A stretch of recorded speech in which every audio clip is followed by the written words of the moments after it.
అమ్ముతారా? మొన్ననేగా ఈ బిందె నా దగ్గర 100 రూపాయలు కొన్నారు. ఉన్నప్పుడు కొనుక్కున్న వస్తువులు లేనప్పుడు అమ్ముకోవటానికేగా. అంత కష్టం వచ్చిందమ్మా.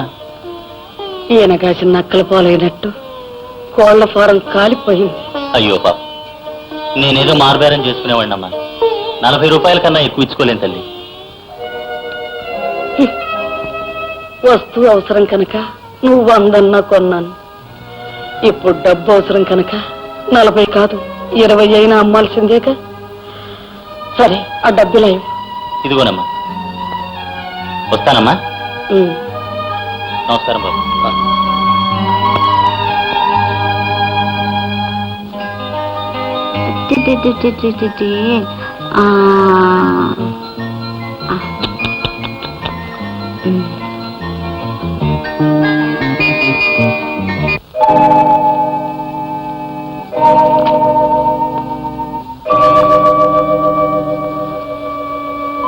సుశీల, ఇన్విటేషన్స్ అందరికీ పంపించినట్టేనా? మిగిలిన వాళ్ళు ఎవరైనా ఉన్నారా? చూసి చెప్పు. మీకంటే నాకు తెలుసా? అందరికీ పంపి ఉంటారు. అలా కాదు, ఇంకా మిగిలిన వాళ్ళు ఎవరైనా ఉన్నారేమోనని చూసి చెప్పు. ఉంటే మాత్రం అందరికీ పంపించగలవా? ఎందుకు పంపలేవు? ఎవరో చెప్పు. ఎందుకండి నన్ను ఇలా పరీక్షిస్తారు? ఎవరికి పంపలేదో, ఎవరికి పంపాలని నా మనసులో ఉంటుందో మీకు తెలుసు. ఒక కడుపును పుట్టి ఒకటిగా పెరిగిన వాళ్ళం, అందులోనూ ఆడపిల్లలు. ఒకరి సంతోషం మరొకరు పంచుకోవాలంటుంది. అదే ఆ పాశం, ఆ బంధం ఇంకా నీలో ఉన్నాయేమోనని తెలుసుకుందామని అడిగా. నీ చెల్లెలతో నీకు సంతోషం పంచుకోవాలని ఉంది కానీ నీ భర్త భావాల్ని పంచుకుని వాడిని సంతోష పెట్టాలని నీకే కోశానా లేదు. అసలు నువ్వు భార్యవేనా? భర్త మీద ఆ మాత్రం ప్రేమ, గౌరవం లేని ఇలాంటి ఆడదాన్ని కత్తికో కండగా నరికి పారేసిన పాపం లేదు. చూడు, నా బొందిలో ప్రాణం ఉండగా నీ వాళ్ళు అనుకుని వాళ్ళు నా ఇంట్లో అడుగు పెట్టడానికి వీల్లేదు. ఏమిటమ్మా నువ్వు అనేది? పిలవని పేరంటానికి మేము వెళ్ళాలా? అదేమిట్రా, అయిన వాళ్ళ మధ్య తగాదాలు ఎల్లకాలం ఉండవురా. ఎవరో ఒకళ్ళు సర్దుకుపోవాలి. మనం సర్దుకుపోయినా వాళ్ళు సర్దుకుపోవద్దు. ఎందుకు సర్దుకుపోర్రా? వాళ్ళు మాత్రం పరాయి వాళ్ళ, మనవాళ్లేగా. ఏమ్మా? డబ్బున్నప్పుడు మనాలేదో తనాలేదో. వాళ్ళు మహారాజులు. మహారాజులు పేదవాళ్ళు సర్దుకుపోవడం అనేది ఎన్నడూ జరగదత్తయ్యా. అదేమిటమ్మా, ఆడపిల్ల వయ్యుండి నువ్వు కూడా అట్లా మాట్లాడతావే? జరిగేది మీ అక్క కొడుకు పారసాలేగా. ఈ గొడవలేవి లేకపోతే మీ ఇద్దరు కలిసి వెళ్ళి అందరినీ పిలిచొచ్చేవాళ్ళు కాదు. కావలసిన వాళ్ళ మధ్య కక్షలు, కోపాలు ఎండాకాలం వాన లాంటివి. అవి ఇట్టే వచ్చి అట్టే పోతాయి. నా మాట విని మీ ఇద్దరు వెళ్ళిరండి, అది నాకు సంతోషంగా ఉంటుంది.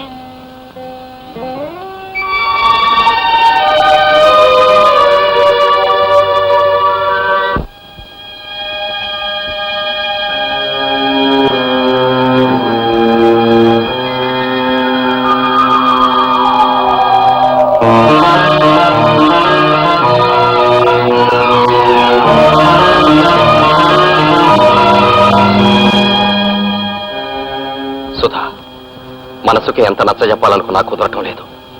మనసును చంపుకొని లోపలికి రావాలనిపించడం లేదు. నువ్వు ఒక్కదానివే వెళ్ళు, నేను ఇక్కడే ఉంటాను. అది కదండి. కాదనకు సుధా, ఆత్మవంచన చేసుకోమని చెప్పొద్దు. నీకు రక్త సంబంధం ఉన్న బంధువులు కనుక నువ్వు లోపలికి వెళ్ళు. నన్ను బలవంతం చేయొద్దు ప్లీజ్. వెళ్ళు.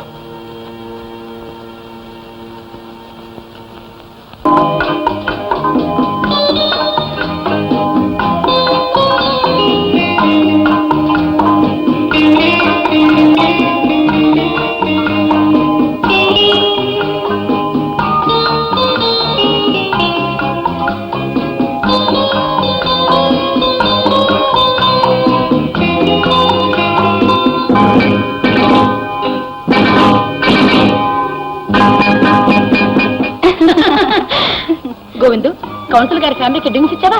ఇచ్చానమ్మగారు. ఒక్కోళ్ళు 2 తాగారండి. రండి రాధ గారు, రండి. అరే, కొత్తగా కొన్నారా? చాలా బాగుంది. అవును మీనాక్షి గారు, మా వారు కలకత్తా నుంచి తీసుకొచ్చారు. మా అల్లుడి గారు కూడా మా పెద్దమ్మాయికి ఇలాంటివి చేయిస్తున్నారు. అలాగా అమ్మా? అరే, జడ్జి గారు కొడలా? మీ అత్తగారు రాలేదా? రాలేదండి. అమ్మా రేటిదండి. చైర్మన్ గారి చెల్లెలు ఇంత ఆలస్యంగా రావడమా? చిన్నమ్మ గారు, మీరు ఎప్పుడు వచ్చారు? తీసుకోండి తీసుకోండి అమ్మగారు. కొండమా, మర్యాద ముందు పెద్దవాళ్ళకి చేయాలి, అల్కాజనానికి కాదు.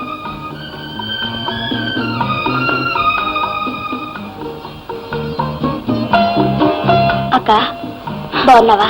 సుధా బాగున్నావా?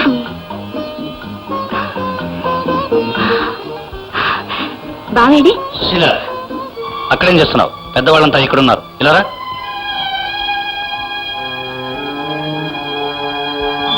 మర్యాద తెలియకుండా బొమ్మను పట్టుకుని బొమ్మను నిలబడ్డావేంటి? వెళ్ళా.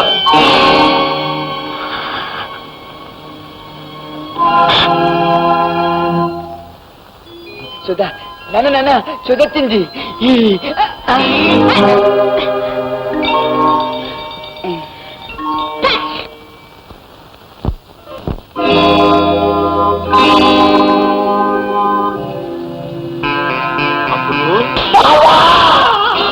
అబ్బులు అబ్బులు అబ్బులు బాబు శ్రీకాంత్, వాడు అమాయకుడు బాబు, నీకు పుణ్యం ఉంటుంది, వాడిని వదిలే బాబు.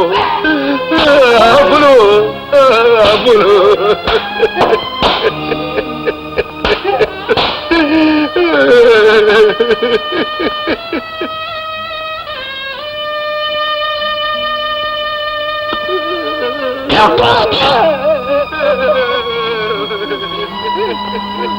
ఈసారికి తన్ని వదిలేశాను, మళ్ళీ ఇంకోసారి చేస్తే చంపి పారేస్తాను.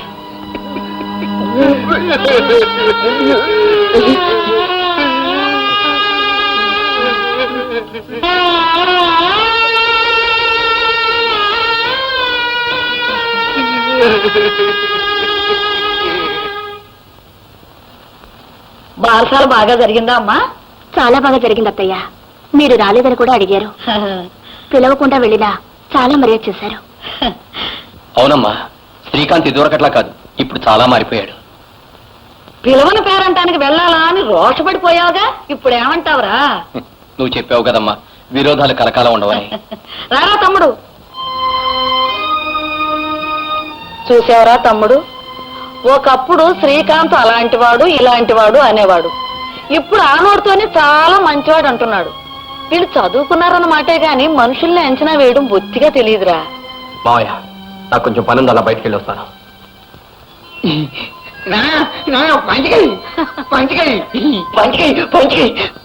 అమ్మా ఏంటి బాబు? ఏమిట్రా? చూడక్క, ఎవరు కొట్టారా? బారసాలకు సూదొచ్చిందని సంతోషంతో గంతులు వేస్తుంటే నేను తీసుకెళ్లి గొడ్డులు బాదినట్టు బాగారు. సుధను చూసి సంతోషించినందుకు కొట్టారా? అన్నయ్య నాతో రా, దెబ్బలకు నోటు రాస్తాను.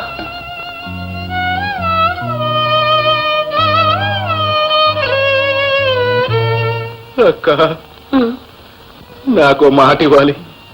ఏమిట్రా? ఈ మధ్య ఒంట్లో ఏమీ బాగుంటలేదు, ఇంకా ఎక్కువ కాలం బతకనేమో అనిపిస్తుంది. తమ్ముడు, నా దిగులంతా వాడి గురించే. నేనుండగానే నా కళ్ళ ముందే వాడిని ఇలా కొట్టేస్తున్నారు. నేను పోయాక వాడిని అసలు బతకనివ్వరు. నాకు సహాయం చేయాలక్క. ఏమిటి తమ్ముడు, ఏమిటా మాటలు?